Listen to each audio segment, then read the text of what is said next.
La côte ouest de l'Amérique centrale est la porte d'entrée de cette vaste étendue qu'on appelle l'océan Pacifique. Et dans le Pacifique, à quelques 500 km au large du Costa Rica, il existe un endroit que beaucoup ne connaissent qu'à travers mythes et légendes, l'île Cocos. Quand as-tu entendu parler de l'île Cocos pour la première fois? Pour nous, les Costaricains, c'est comme une légende. Tout le monde vous en parle. On en entend parler aux nouvelles et à la télévision. C'est comme un endroit mystique très peu fréquenté. Je n'arrive pas à croire qu'il existe vraiment. C'est fou.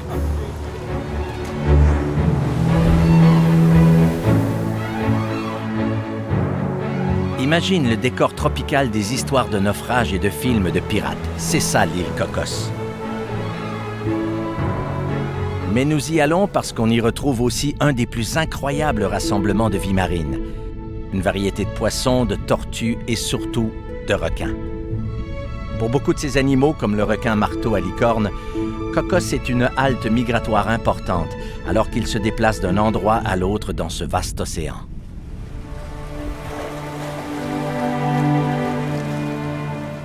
Nous sommes dans l'est du Pacifique tropical, à 200 km de l'île Cocos où nous nous dirigeons. Et c'est vaste. Depuis 24 heures, nous n'apercevons que l'océan de tous côtés. Le Pacifique est si vaste qu'il renferme à peu près la moitié de toute l'eau océanique de la Terre. Ce qui me frappe, moi, c'est que ça, c'est la Terre et que ça, c'est l'océan. Et ça me dépasse aussi qu'on puisse prendre le Costa Rica comme ça et l'étendre presque une fois et demie. C'est vrai. C'est la distance jusqu'à Cocos, presque un Costa Rica et demi. C'est vrai, oui. Le Pacifique est si large qu'on pourrait y rentrer tous les continents et il resterait encore de la place pour un Canada ou deux. C'est un endroit immense. La majorité du Pacifique est ce qu'on appelle la haute mer. La haute mer est cette portion de l'océan qui repose au-delà de la plateforme continentale. La plateforme continentale fait partie de la croûte terrestre, qui constitue une masse terrestre. Mais c'est le prolongement du continent sous la surface de l'océan. Les eaux côtières au-dessus de la plateforme sont relativement peu profondes. Mais une fois en pleine mer, les eaux deviennent profondes, très profondes. Nous avons quitté la plateforme continentale, c'est excitant. Super, oui. Oui, et on peut voir que l'escarpement est assez raide, juste là. Tout à fait. C'est encore 100 mètres, et ici 500, ensuite 3000. Et avec la map, on peut facilement observer la vitesse des changements.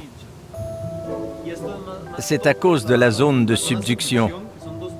C'est quand deux plaques tectoniques entrent en collision et que l'une d'elles s'enfonce sous l'autre. La mer devient alors soudainement très profonde à cet endroit. Donc 3000 mètres, ça veut dire quoi?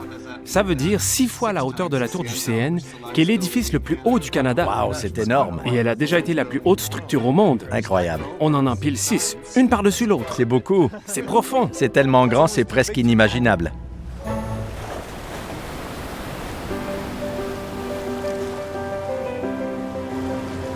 Son éloignement de la terre ferme, sa grande profondeur et une foule d'autres particularités différencient la haute mer des eaux côtières qui nous sont familières.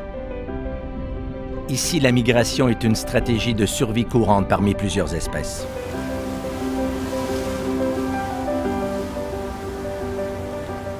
La migration est une notion difficile à définir. De notre point de vue, c'est un déplacement sur de longues distances qui présente un certain degré de prévisibilité. Les baleines, les tortues, les requins, ce ne sont que quelques-unes des espèces dans l'océan qui entreprennent de longues migrations. Alors pourquoi certains animaux marins migrent-ils? Les adultes se déplacent vers leurs frayères, ils fraient, et les petits se déplacent ensuite vers leurs aires d'alvinage où ils grandissent, atteignent une certaine taille et se déplacent ensuite vers les aires d'alimentation des adultes. Il y a donc une migration entre ces trois zones. Dans le milieu marin, les besoins changent au fur et à mesure qu'on grandit, surtout en ce qui concerne la nourriture. Notre mission est d'observer les déplacements de ces animaux afin de mieux protéger leur route migratoire. Plus nous en savons sur où, quand et pourquoi ils se déplacent, mieux nous pouvons veiller à maintenir la sécurité de leur trajet migratoire dans les années à venir.